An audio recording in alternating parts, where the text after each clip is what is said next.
Section 2. You will hear a monologue. First, you have some time to look at questions 11 to 20.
Now listen carefully and answer questions 11 to 20.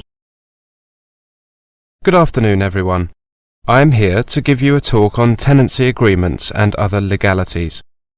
If you rent a flat or a house or bedsit, you will have a tenancy agreement or lease. This is a written legal agreement between you, the tenant, and the property owner, the landlord. Tenancy agreements should normally contain information about the amount of rent, the length of the tenancy, and what rights you and your landlord will have under the law.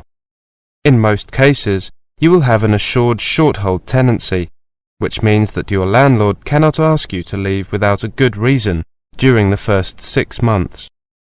Although these rights offer you some protection, it is still your responsibility to check the tenancy agreement thoroughly and make sure you agree with the terms.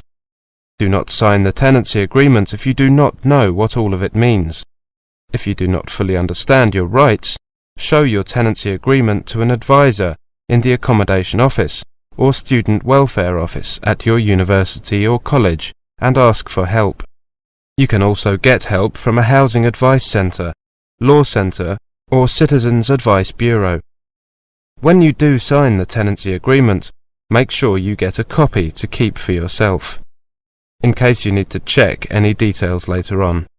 The landlord may also ask you to sign an inventory, a list of all the items in the property, pieces of furniture, kitchen items, etc. If so, make sure you get a copy of this as well. Check that it is correct and that any existing damage to these items is included before signing it.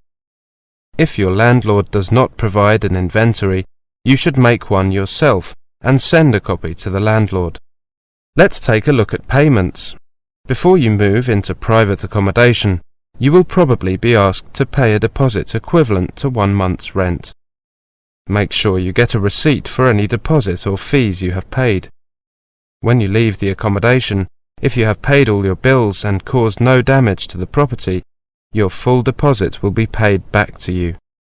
If you are renting through an accommodation agency, you may also be asked to pay fees for preparing tenancy agreements and administration. You should also keep a written record of all the rent payments that you make, as you make them. If you have a dispute with your landlord, or you get behind with your rent, you should get advice as soon as possible.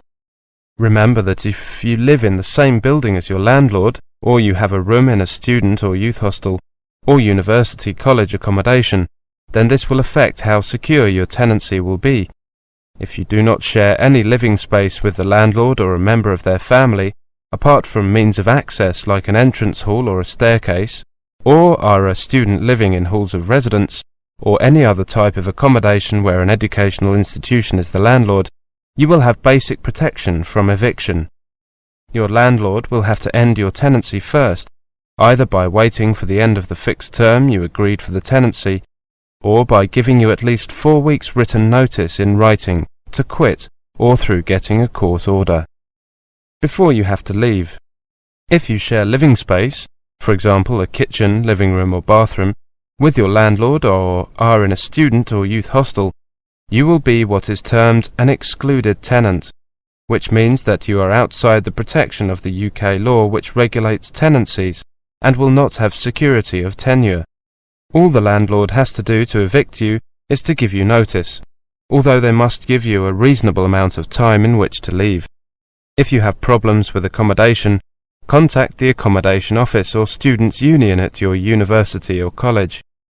If you need specialist or legal help, contact a law centre in your local Citizens Advice Bureau, who will be able to tell you your rights as a tenant and the rights of your landlord. That is the end of section 2. You now have half a minute to check your answers.